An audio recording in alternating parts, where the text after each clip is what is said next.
जय हिंद दोस्तों, मेरा नाम है अरुण कुमार और मैं आपका बहुत बहुत स्वागत करता हूं T2 क्लासेस में। हम बात कर रहे हैं नॉर्थ अमेरिका महाद्वीप की, जिसका फिजिकल डिवीजन हमने लास्ट वीडियो में जाना, जिसमें हमने जाना था वेस्टर्न रीजन को, ग्रेट प्लेन्स को, कैनेडियन शील्ड को और ईस्टर्न रीजन को। अगर वो वीडियो आपने नहीं देखी है तो नीचे डिस्क्रिप्शन में एक लिंक है, वो वीडियो आप जाके ज़रूर देखिएगा।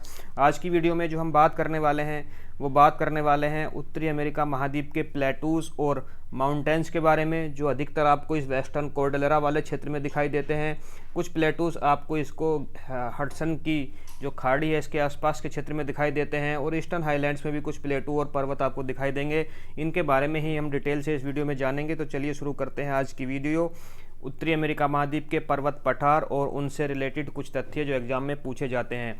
तो उत्तरी अमेरिका महाद्वीप में जो सबसे बड़ी पर्वतों की श्रृंखला आपको दिखाई देगी वो वेस्टर्न वाले क्षेत्र में दिखाई देगी।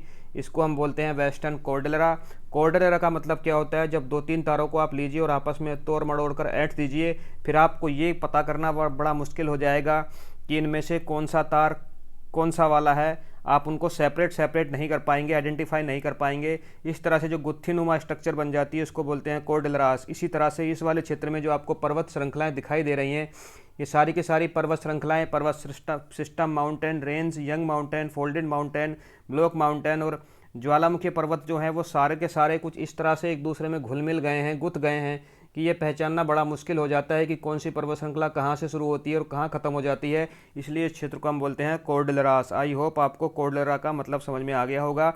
ये सारे के सारे यंग माउंटेन हैं और मोस्टली इसमें जो है फोल्डेड माउंटेन है। माउंटेन्स जो होते हैं तीन तरह के होते हैं। फोल्डेड माउंटेन वो होते हैं जो दो प्लेटों के आपस में टकराने से बीच का क्षेत्र ऊपर उठ जाता है, उसे फोल्डेड माउंटेन कहते हैं। जैसे कि हमारा हिमालय पर्वत और ये रॉकी माउंटेन जो आपको दिखाई दे रहा है यहाँ पे, ये भी फोल्डेड माउंटेन है। दूसरी तरह के माउंटेन होते हैं ब्लॉक माउंटेन।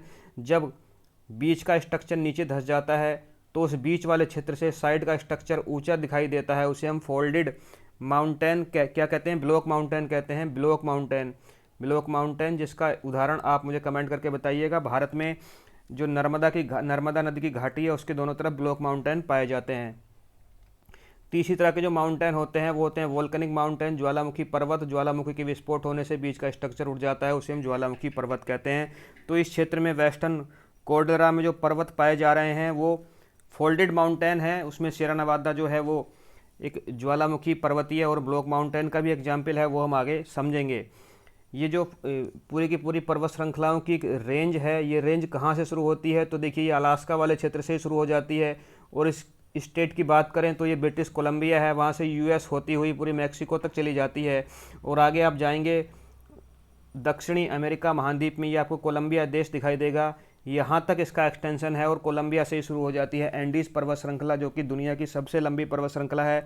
दुनिया की दूसरी सबसे लंबी पर्वत श्रृंखला यहाँ पे आपको रॉकी दिखाई दे रही है। ये रॉकी माउंटेन्स जो हैं ये दुनिया की दूसरी सबसे लंबी पर्वत श्रृंखला है और उत्तरी अमेरिका महाद्वीप की सबसे लंबी पर्वत श्रृंखला है। याद रखिएगा, क्वेश्चन एग्जाम में अक्सर पूछा जाता है। बात करते हैं वेस्टर्न कोर्डेलरास के बारे में और डिटेल से। तो द वेस्टर्न कोर्डेलरास जो हैं वो यंग फोल्डेड माउंटेन है। अलास्का से लेके कहाँ तक है? ये अमेरिका से होते हुए मैक्सिको तक जाते हैं और इनका एक्सटेंशन ही है एंडीज। मैंने आपको बता दिया, ये अलास्का वाले क्षेत्र से शुरू होते हैं, अमेरिका से होते हुए मैक्सिको तक जाते हैं और एंडीज इनका ही एक्सटेंशन है। ये बात आपको समझ में आ गई होगी। They are resemble twisted cord are known as cordilleras. मैं आपको समझा चुका हूँ इनको कोर्डेलरास क्यों कहते हैं। फोल्ड माउंटेन्स आर फॉर्म जब दो टेक्टोनिक प्लेट आपस में भिड़ती हैं तो उनके भिड़ने से जो ज़मीन है वो कहीं उठ जाती है, कहीं धंस जाती है, तो इस तरह से वैलीज और फोल्डेड माउंटेन का निर्माण होता है। ये माउंटेन क्योंकि पैसिफिक रिंग ऑफ फायर वाले क्षेत्र में पाए जाते हैं तो इनकी जो बेस है वो वोल्केनिक रॉक से बना हुआ है। क्योंकि ये पूरे का पूरा जो क्षेत्र है वेस्टर्न कोर्डेलरे वाला, ये पैसिफिक रिंग ऑफ फायर में पड़ने वाला क्षेत्र है। ये पूरे का पूरा जो क्षेत्र है ये पैसिफिक रिंग ऑफ फायर के अंतर्गत आने वाला क्षेत्र है। मतलब यहाँ पे ज्वालामुखीय पर्वतों के पाया जाना, ज्वालामुखी घटनाएं और भूकंप का आना बहुत ही आम बात है, क्योंकि पैसिफिक प्लेट जो है वो आसपास की प्लेटों से रगड़ती रहती है। पैसिफिक रिंग ऑफ फायर क्या चीज़ है ये जानने के लिए आप मेरी एक वीडियो देख सकते हैं जिसका लिंक नीचे डिस्क्रिप्शन में है। यहाँ पे आपको जानना एक ज़रूरी है कि यूएसए में एक माउंटेन है, उसका नाम है माउंट सेंट हेलेना। एग्जाम में काफ़ी बार पूछा जाता है। ये यूएसए में पड़ने वाला एक माउंटेन ज्वालामुखी पर्वत है और काफ़ी एक्टिव ज्वालामुखी पर्वत है। याद रखिएगा, माउंट सेंट हेलेना। चलिए पैसिफिक रिंग ऑफ फायर की बात मैं आपको बता देता हूँ। यहाँ पे अगर पॉइंट आ ही गया है तो देखिए, ये जो महाद्वीप है ये हमारा साउथ अमेरिका महाद्वीप है, ये हमारा नॉर्थ अमेरिका महाद्वीप है। इधर हम जाएंगे तो ये एशिया का रसिया वाला क्षेत्र आ जाता है, ये चाइना आ जाता है, ये इंडोनेशिया है और ये ऑस्ट्रेलिया है। और इन सब के बीच में पाया जाने वाला ये जो बड़ा सा महासागर है, इसी महासागर को बोलते हैं हम प्रशांत महासागर। इस प्रशांत महासागर के किनारे किनारे पर अगर हम चलें तो देखिए, यहाँ से हम चल रहे हैं, ये एंडीज पर्वत श्रृंखला है। उसके बाद हम चलेंगे तो ये वेस्टर्न कॉर्डलरा है। इसके बाद हम अलास्का से जब नीचे की तरफ घूमते हुए जाते हैं तो एक ज्वालामुखी पर्वतों की लाइन सी दिखाई देती है, जिसे हम एलूटियन माउंटेन्स बोलते हैं। यहाँ पे हमारा रशिया का कमचटका पेनिनसुला आ जाता है और नीचे हमारे कुरील आइलैंड्स आएंगे, फिर जापान आ जाएगा। जापान से ये जो लाइन है, ज्वालामुखी कतार है, ये दो लाइनों में बढ़ जाएगी। एक चली जाएगी हमारी ताइवान की तरफ और दूसरी हमारी चली जाएगी मैरियाना ट्रेंच की तरफ।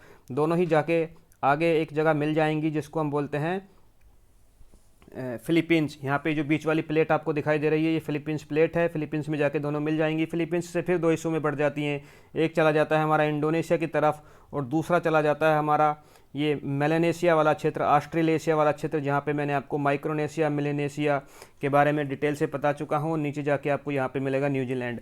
तो ये पूरे का पूरा जो क्षेत्र है ये वोल्केनिक रूप से ज्वालामुखी पर्वतों के लिए काफ़ी एक्टिव है। यहाँ ज्वालामुखी विस्फोट काफ़ी अधिक मात्रा में होते हैं, प्लेटों में काफ़ी हलचल होती रहती है और भूकंप आता रहता है। इसलिए इस क्षेत्र को पैसिफिक रिंग ऑफ फायर कहा जाता है, क्योंकि यहाँ ज्वालामुखी पर्वत की घटनाएं, ज्वालामुखी विस्फोट की घटनाएं बहुत अधिक होती हैं।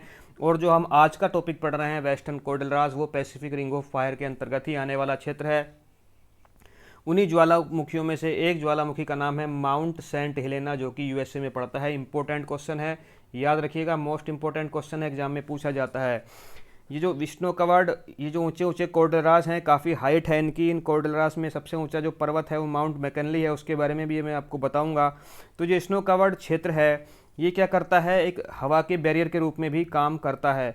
जो इस तरफ से हवाएं आती हैं पैसिफिक ओशियन की तरफ से, वो इस वाले क्षेत्र में पहुंच ही नहीं पाती हैं और ये जो क्षेत्र है पूरे का पूरा रेन शैडो जोन बन जाता है। तो वेस्टर्न कॉर्डलरास जो है वो एक रेन शैडो जोन की तरह भी काम करता है। यहाँ से कुछ रिवर्स निकलती हैं जो ईस्ट में जाती हैं और वेस्ट में जाती हैं, तो ये वाटर डिवाइडिंग रेंज का काम भी करता है। वेस्टर्न कॉर्डलरास किसका काम करता है, वाटर डिवाइडिंग रेंज का काम भी करता है। तो देखिए, इस वाले क्षेत्र से आप देखेंगे इस तरफ मिल निकलेगी नदी जिसका नाम है हमारा, और एक नदी यहाँ पे मिसिसिपी और मिसौरी नदियाँ इस क्षेत्र में बहती हैं। यहाँ पे हमारी कोलोराडो नदी बहती है, यहाँ पे हमारी कोलंबिया नदी बहती है, ऊपर हमारे यहाँ से यूकोन नदी जाती है और इस तरफ को मैकेंजी नदी जाती है। तो आप देख पा रहे हैं कि जो बीच वाला क्षेत्र है वो उत्तरी अमेरिका महाद्वीप में वाटर डिवाइडिंग का काम कर रहा है। और ये बीच वाला क्षेत्र कौन सा है, ये हमारा वेस्टर्न कॉर्डलरा वाला क्षेत्र है। तो ये वाटर डिवाइडिंग का काम भी करता है। इसमें पाई जाने वाली प्रमुख पर्वत श्रृंखलाएं कौन सी हैं, रॉकी माउंटेन के बारे में हम जानने की कोशिश करते हैं। रॉकी माउंटेन कहाँ है, एक एक करके हम इनको ढूंढेंगे। चलिए रॉकी माउंटेन को हम ढूंढ लेते हैं।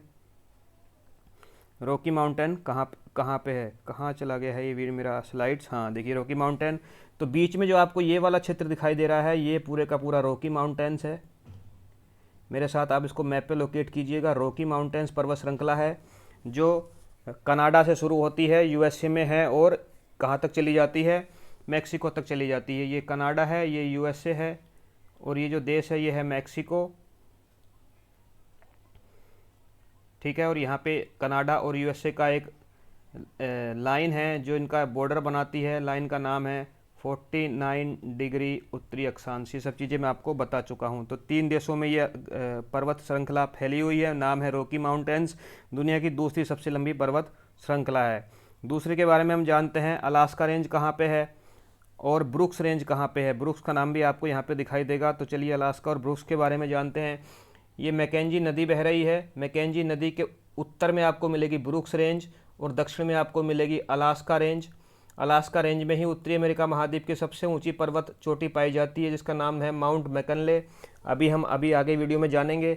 ब्रुक्स और अलास्का की लोकेशन आपको याद रखनी चाहिए। अलास्का और ब्रुक्स दोनों पर्वत श्रृंखलाएं जो हैं वो पाई जाती हैं अलास्का वाले क्षेत्र में। यहाँ पे जो एक लाइन है इसका नाम है 141 डिग्री वेस्ट लॉन्गिट्यूड है। ये कनाडा और अलास्का के बीच में बॉर्डर का काम करता है। तो अलास्का वाले क्षेत्र में ही पाई जा रही हैं ब्रुक्स और अलास्का। ये ब्रुक्स पर्वत श्रृंखला है, ये अलास्का पर्वत श्रृंखला है। अलास्का पर्वत श्रृंखला में ही उत्तरी अमेरिका महाद्वीप की सबसे ऊंची चोटी माउंट मैकनले है।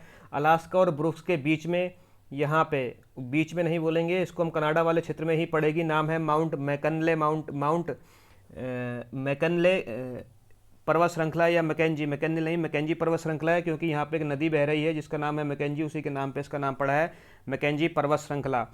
अलास्का रेंज के बाद में किनारे किनारे पर ये कोस्टल माउंटेन्स पाए जाते हैं। कोस्टल माउंट जब खत्म हो जाते हैं तो सियरा नेवाडा शुरू हो जाता है, और सियरा नेवाडा जो है वो एक ब्लॉक माउंटेन है, ठीक है, फोल्डेड माउंटेन नहीं है। ये रॉकीज के बारे में आपको बता ही चुका हूँ। यहाँ पे कोस्टल माउंटेन के सहारे पर यहाँ पर कास्केड रेंज भी पाई जाती है। चलिए कास्केड रेंज को मैं और अच्छे से आपको दिखा देता हूँ। ये वाला जो क्षेत्र है ये कास्केड रेंज वाला क्षेत्र है, Cascade range, then Sierra Nevada range, इधर रॉकी माउंटेन है, बीच में कोलोराडो का प्लेटू है जो कि एक अंतः पर्वतीय पठार है। इसके बाद जब हम चले जाते हैं मैक्सिको में तो दो पर्वत श्रृंखलाएं मैक्सिको के दोनों छोरों पर दिखाई देती हैं, Sierra Nevada, Sierra Madre Oriental और Sierra Madre Occidental. Eastern Sierra Madre और वेस्टर्न सियरा माद्रे, और उन दोनों के बीच में यहाँ पे हमें मिलता है मैक्सिको का प्लेटू। ये जो सारी की सारी पर्वत श्रृंखलाएं मैंने आपको बताई, ये वेस्टर्न माउंटेन है, वेस्टर्न कोर्डेलरा में पड़ने वाली पर्वत श्रृंखलाएं हैं। इन सारे के सारे चीज़ों का नाम यहाँ पे लिखा हुआ है। देखिए मैं फिर से आपको बता देता हूँ। रॉकी माउंटेन हमने देख लिया, अलास्का रेंज देखा, कास्केड मैंने आपको बताया, सियरा नेवाडा बताया, सियरा माद्रे भी मैंने आपको बताया है। ये वेस्टर्न कोर्डेलरा में पड़ने वाली मुख्य पर्वत श्रृंखलाएँ हैं, चीफ रेंजेज हैं। इसके अलावा जो कोलोराडो का प्लेटू है, कोलोराडो का प्लेटू कहाँ पे पड़ता है मैंने अभी आपको बताया। देखिए ये जो है ये रॉकी माउंटेन है और ये सियरा नेवाडा है। इन दोनों के बीच में, पर्वत श्रृंखलाओं के बीच में एक फंसा हुआ पठार है, यानी अंतः पर्वतीय पठार। इस पूरे के पूरे पठार को बोलते हैं कोलोराडो का प्लेटू। ये कोलोराडो का पूरा प्लेटू है। इस कोलोराडो के प्लेटू में एक नदी बहती है, नदी का नाम है कोलोराडो नदी। कुछ इस तरह से कोलोराडो नदी आती है और फ्लोरिडा की, फ्लोरिडा की खाड़ी में, गल्फ ऑफ फ्लोरिडा में आके गिर जाती है और गहरी गहरी घाटियों का निर्माण करती है, कैनियन का निर्माण करती है। उन कैनियन में से एक है ग्रैंड कैनियन, और भी बहुत सी कैनियन यहाँ पे पाई जाती हैं, लेकिन मुख्य रूप से यहाँ पे ग्रैंड कैनियन आप याद रखेंगे कहाँ पे किस लोकेशन में पाई जा रही है, ग्रैंड कैनियन। इसके अलावा एक येलो स्टोन नेशनल पार्क भी इसी क्षेत्र में पाया जाता है। येलो स्टोन नेशनल पार्क जो है वो अपने नेचुरल गीजर के लिए फेमस है। Yellow stone national park America में है, और येलो स्टोन नेशनल पार्क में गर्म पानी के फव्वारे अपने आप फूटते रहते हैं। वो एक ज्वालामुखी घटना है, वो हम ज्वालामुखी वाले चैप्टर में पढ़ेंगे, लेकिन आपको ये जानना है कि येलो स्टोन नेशनल पार्क में जो गर्म पानी के फव्वारे ज़मीन से अपने आप निकलते रहते हैं। लगभग 60 मीटर ऊंचाई तक ये फव्वारे जाते हैं, और यहाँ पे देखिए कुछ इस तरह से नेचुरल गीजर भी बन जाते हैं। पत्थरों का रंग पीला हो जाता है, जिसके कारण इसे येलो स्टोन नेशनल पार्क कहा जाता है। इस येलो स्टोन नेशनल पार्क से ही एक नदी का उदय होता है, जिसे हम येलो स्टोन नदी कहते हैं। नदी वाले चैप्टर में उत्तरी अमेरिका की नदियाँ जब मैंने आपको पढ़ाया था तो मैंने येलो स्टोन रिवर पढ़ाया था। येलो स्टोन रिवर किस नदी की सहायक नदी है वो आप मुझे कमेंट करके बताइएगा। नहीं जानते हैं तो नीचे डिस्क्रिप्शन में नदियों वाले चैप्टर की वीडियो है, उसको जाके देखिए, आपको समझ में आ जाएगा। फिलहाल हम यहाँ पे समझ रहे हैं येलो स्टोन नेशनल पार्क की लोकेशन क्या है। तो येलो स्टोन नेशनल पार्क की लोकेशन जो है वो इसी कोलोराडो का प्लेटू जो है इसके आसपास वाले क्षेत्र में है। येलो स्टोन नेशनल पार्क क्यों फेमस है? यहाँ पे नेचुरल गीजर्स पाए जाते हैं, पानी के गर्म पानी के फव्वारे ज़मीन से फूटते रहते हैं, हर 90 मिनट के अंदर 60 मीटर की ऊंचाई तक जाते हैं। येलो स्टोन नेशनल पार्क, काफ़ी टूरिस्ट इस नेशनल पार्क में घूमने जाते हैं, काफ़ी फेमस है, एग्जाम में पूछा जाता है येलो स्टोन नेशनल पार्क कौन से देश में पाया जाता है, इतना ही पूछा जाएगा। पैसिफिक रिंग ऑफ फायर मैं आपको डिटेल से बता चुका हूँ। वेस्टर्न कोर्डेलरा में पड़ने वाली पर्वत श्रृंखलाओं के बारे में हम एक बार फिर से बात करेंगे, क्योंकि यहाँ से कुछ ना कुछ क्वेश्चन अजीब तरह से पूछा जाता है लोकेशन वाइज या रेंज वाइज। तो देखिए ये अलास्का वाली रेंज है, ये क्या है? ये अलास्का रेंज है, और इस अलास्का रेंज में ही सबसे ऊंचा पर्वत जो है उसका नाम है माउंट मैकनली। क्या नाम है? माउंट मैकनली, और वो उत्तरी अमेरिका महाद्वीप का सबसे ऊंचा पर्वत शिखर है। क्या नाम है? Mount McNally. इसी अलास्का के उत्तर में आपको दिखाई देगी ब्रुक्स रेंज। अलास्का वाले ये जो पूरे का पूरा क्षेत्र है ये अलास्का वाला ही क्षेत्र है, ये अलास्का है। अलास्का वाले क्षेत्र में ही दूसरी रेंज है, इसका नाम है ब्रुक्स। कनाडा में पड़ती है मैकेंजी रेंज, ये मैकेंजी रेंज है। इसी के सहारे पर नदी बहती है मैकेंजी नदी, जो ब्यूफोर्ट सागर में जाके गिरती है ग्रेट स्लेव लेक से, जिसका उदय होता है। नदियों वाले चैप्टर में मैं आपको पढ़ा चुका हूँ, डिटेल से बता चुका हूँ। रॉकी माउंटेन ये उत्तरी अमेरिका महाद्वीप की सबसे लंबी पर्वत श्रृंखला और दुनिया की दूसरी सबसे लंबी पर्वत श्रृंखला है। दुनिया की तीसरी सबसे लंबी पर्वत श्रृंखला ग्रेट डिवाइडिंग रेंज आती है, जो कि ऑस्ट्रेलिया में पड़ती है। हमारा प्यारा भारत में पड़ने वाला हिमालय पर्वत कौन से नंबर पर आता है, वो आप मुझे कमेंट करके बता सकते हैं। इस रॉकी माउंटेन की अगर सबसे ऊंची पर्वत श्रृंखला पूछी जाए तो वो माउंट मैकिनली नहीं है, लोग अक्सर गलती करते हैं, वो है माउंट एल्बर्ट। माउंट एल्बर्ट जो है वो रॉकी माउंटेन्स जो है, रॉकी पर्वत श्रृंखला जो है उसकी सबसे ऊंची चोटी है माउंट एल्बर्ट। याद रखिएगा, या तो ये माउंट एल्बर्ट या तो माउंट मैकिनली, या तो पहले मैंने आपको एक पीछे बताया था माउंट हेलने, जो क्या था, एक ज्वालामुखी पर्वत था। ये इन तीनों पर्वतों में से कोई ना कोई पर्वत एग्जाम में यहाँ पे पूछा जाता है। एक माउंट हुड के बारे में भी पूछा जाता है। तो ये कास्केड रेंज मैंने आपको बताई है, कास्केड रेंज। कास्केड रेंज जो है वो एक ज्वालामुखीय पर्वतों की श्रृंखला है, यानी ज्वालामुखीय रेंज है, और कास्केड रेंज में काफ़ी ज्वालामुखी पाए जाते हैं। उनमें से एक है माउंट हुड, फेमस है माउंट हुड, तो माउंट हुड भी एग्जाम में पूछा जाता है, वो आप याद रखिएगा। और मैंने आपको वीडियो के शुरू में एक पर्वत का नाम और बताया था, मैं फिर से आपको वापस वहीं पे लेके चलूँगा। उस पर्वत का नाम क्या है, देखिए इम्पोर्टेंट था, मैं ढूंढने की कोशिश करता हूँ उस लाइन को जहाँ पे मैंने उसको लिखा हुआ था। Yes, mount Helena. Mount Helena भी कास्केड रेंज में पाया जाता है, ये भी इम्पोर्टेंट है। तो मैंने आपको भी अभी तक 4 ही पर्वत बताए हैं, और इन 4 ही पर्वतों से एग्जाम क्वेश्चन में आता है। कौन कौन से, एक तो अलास्का की या उत्तरी अमेरिका महाद्वीप की सबसे ऊंची चोटी माउंट मैकिनले यहाँ पर है। दूसरी रॉकी माउंटेन की सबसे ऊंची चोटी जिसका नाम है माउंट एल्बर्ट, यहाँ पे है। तीसरी माउंट हुड जो कि कास्केड रेंज में पड़ती है, और चौथी माउंट जो कि वो भी पड़ती है हमारी कास्केड रेंज में ही, माउंट हेलेना। ये चारों का नाम आप याद रखिएगा। कास्केड रेंज में माउंट हुड पड़ेगा। कोस्टल रेंजेज जो किनारे किनारे वाली हैं वो कोस्टल रेंजेज हैं। सियरा नवादा, सियरा नवादा एक ब्लॉक माउंटेन है। सियरा नवादा देखिए यहाँ वाले क्षेत्र में सियरा नवादा पड़ता है, जो कि एक ब्लॉक माउंटेन है। ब्लॉक माउंटेन मतलब ये वाली जो ज़मीन है, इसके आसपास की ज़मीन नीचे धंस गई है और ये बीच में उठा हुआ क्षेत्र रह जाता है, इसको हम बोलते हैं ब्लॉक माउंटेन। और इसी क्षेत्र के साइड में जो ज़मीन नीचे धंस गई है उसको हम बोलते हैं डेथ वैली। क्या बोलते हैं, डेथ वैली। डेथ वैली जो कि एक जीवन के लिए अच्छी जगह नहीं है, काफ़ी दुर्गम में वहाँ पे जीवन हो जाता है, इसलिए उसको डेथ वैली कहा जाता है। वहाँ पे टेम्परेचर काफ़ी अधिक हो जाता है। दुनिया की सबसे गर्म जगहों में से एक है डेथ वैली, जो कि फ्लोरिडा वाले क्षेत्र में पाई जाती है। इस प्रांत को फ्लोरिडा कहा जाता है, और इस घाटी को, इस वैली को डेथ वैली कहा जाता है। और नीचे जो गल्फ़ है ये गल्फ़ ऑफ फ्लोरिडा है। इसके बाद हम देखेंगे 2 पर्वत श्रृंखलाएं, सियरा माद्रे ओरिएंटल और सियरा माद्रे ऑक्सीडेंटल। मैं बार बार आपको रिवीजन करके बता रहा हूं, क्योंकि बार बार रिवाइज कर रहा हूं क्योंकि इंपॉर्टेंट है। सियरा माद्रे ओरिएंटल और सियरा माद्रे ऑक्सीडेंटल, या ऐसे याद नहीं रखती हैं तो आप बोल सकते हैं ईस्टर्न सियरा माद्रे और वेस्टर्न सियरा माद्रे जो हैं वो दोनों ही मैक्सिको में पड़ती हैं।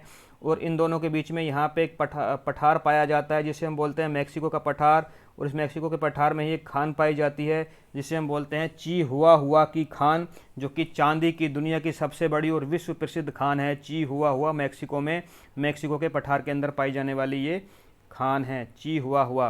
कुछ मुख्य पठारों की बात करें तो यहाँ पे जो अधिकतर पठार हैं वो पठार जो हैं एक तरह से पर्वत श्रृंखलाओं के बीच में फंसे हुए पठार हैं, इसलिए उनको हम क्या कहेंगे, अंतः पर्वतीय पठार कहेंगे। ये पर्वत श्रृंखला, ये पर्वत श्रृंखला और इनके बीच में उठा हुआ क्षेत्र तो ये एक पठार है, ऊपर से समतल है, इसको हम अंतः पर्वतीय पठार कहते हैं। तो इस तरह के पठार यहाँ पे पाए जाएंगे।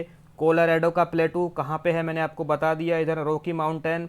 इधर कौन सी पर्वत श्रृंखला मैंने आपको 2 बार बताई है,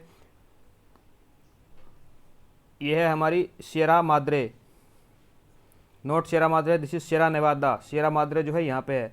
तो सियरा नेवादा और रॉकी के बीच में, ये सियरा नेवादा और ये रॉकी के बीच में जो ये प्लेटू पाया जाता है इसको हम बोलते हैं कोलोराडो का प्लेटू। और यहाँ पे ग्रांड कैनियन पाई जाती है, नदी कोलोराडो नदी बहती है जो ग्रांड कैनियन का निर्माण करती है। मैं आपको बता चुका हूँ। योकोन प्लेटू कहाँ पे है, तो ये अलास्का रेंज है, ये ब्रुक्स रेंज है। इन दोनों रेंज के बीच में एक नदी बहती है जिसको हम बोलते हैं यूकोन नदी। और यूकोन नदी जिस पठार की घाटी में बहती है वो पूरे का पूरा पठार जो है वो भी अंतः पर्वतीय पठार है, इसको हम बोलते हैं यूकोन प्लेटू। और यूकोन प्लेटू में बहने वाली यूकोन नदी को जो है हम वैली ऑफ थाउजेंड स्मोक कहते हैं। यहाँ से ज़मीन से धुएं के फव्वारे छूटते रहते हैं, वो भी एक ज्वालामुखी घटना है जिसको मैं आपको ज्वालामुखी वाले चैप्टर में डिटेल से पढ़ाऊंगा। आपको केवल इतना जानना है कि वैली ऑफ थाउजेंड स्मोक्स जो है वो यूकोन नदी की घाटी को कहा जाता है, जो कि अलास्का वाले क्षेत्र में यूकोन के प्लेटू में पाई जाती है। अलास्का यूकोन का प्लेटू। कोलंबिया का प्लेटू जो कि सूटकेस फार्मिंग के लिए काफ़ी फेमस है। तो ये रॉकी माउंटेन है, ये कास्केड रेंज है, और इन दोनों के बीच में जो फंसा हुआ पठार है ये वाला, इसको हम बोलते हैं कोलंबिया का प्लेटू। और कोलंबिया के प्लेटू में नदी बहती है, नदी का नाम है कोलंबिया। देखिए कोलंबिया नदी बह रही है।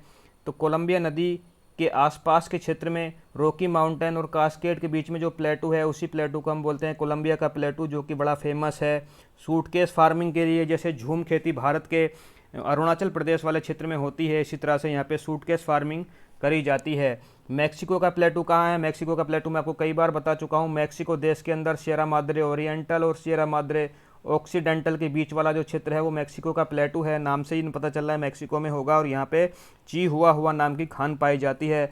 लोरेशियन प्लेटू कहाँ पे है? तो देखिए ये है हडसन की खाड़ी, और ये है छोटी वाली जेम्स की खाड़ी, ये है लेब्राडोर का सागर। लोकेशन मैं आपको याद करा रहा हूँ, ये है लेब्राडोर का पेनिनसुला, और ये है हमारी हडसन स्ट्रेट, ये है हमारा बफिन आइलैंड, ये है हमारी बफिन बे, और ये पूरे का पूरा देश है कनाडा। इस कनाडा में ही इस हडसन बे के आसपास में कुछ उठा हुआ हार्ड रॉक स्ट्रक्चर वाला पठार है। उस पठार को हम कैनेडियन शील्ड या लोरेशियन प्लेटू के नाम से जानते हैं। लोरेशियन प्लेटू में क्या है? लोरेशियन प्लेटू में काफ़ी अधिक मात्रा में खनिज पदार्थ पाए जाते हैं। जैसे इस वाले क्षेत्र में आप देखेंगे तो यूरेनियम के काफ़ी भंडार पाए जाते हैं लोरेशियन प्लेटू के अंदर। यहाँ पे आप देखेंगे तो टिन, कॉपर और जस्ता इसके भंडार पाए जाते हैं। और इस क्षेत्र में आप देखेंगे तो यहाँ पे लोहे के काफ़ी भंडार पाए जाते हैं।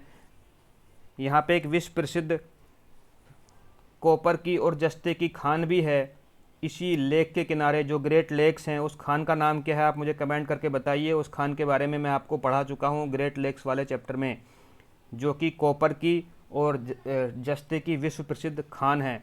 तो इस क्षेत्र में हम देख रहे हैं कि इसमें लोरेशियन प्लेटू में यूरेनियम पाया जा रहा है, लोहा पाया जा रहा है, कॉपर, जस्ता, टिन पाया जा रहा है। तो ये जो लोरेशियन प्लेटू है खनिज पदार्थों की दृष्टि से काफ़ी इंपॉर्टेंट हो जाता है। ग्रेट बेसिन क्या चीज़ है? तो देखिए ग्रेट बेसिन क्या चीज़ है, मैंने आपको बताया कि जो पश्चिम दिशा से आने वाली हवाएं हैं वो इस बीच वाले क्षेत्र में पहुंच ही नहीं पाती, क्योंकि यहाँ पे है कास्केड रेंज, यहाँ पे है सियरा नेवादा, और इधर है हमारी रॉकी माउंटेन। तो इस तरफ से आने वाली हवाएं भी बीच में नहीं पहुंच पाती। तो बीच वाला जो क्षेत्र है वो काफ़ी शुष्क क्षेत्र बन जाता है। इस काफ़ी शुष्क क्षेत्र को रेन शैडो जोन भी कहा जाता है। ये वाला क्षेत्र जिसके आसपास में कोलोराडो का प्लेटू भी पड़ता है, ये एक रेन शैडो रीजन है। और इसी क्षेत्र में एक लेक पाई जाती है जो उत्तरी अमेरिका महाद्वीप की सबसे बड़ी खारे पानी की झील यानी साल्ट वाटर लेक है, जिसको बोलते हैं ग्रेट साल्ट वाटर लेक। यहाँ पे आपको मिलेगी। ये नमकीन पानी की उत्तरी अमेरिका महाद्वीप की सबसे बड़ी झील है। मीठे पानी की उत्तरी अमेरिका महाद्वीप की सबसे बड़ी झील यहाँ पर आपको दिखाई दे रही है। और दुनिया की भी मीठे पानी की सबसे बड़ी झील है, झील का नाम है लेक सुपीरियर। उसके बारे में मैं डिटेल से आपको पढ़ा चुका हूँ।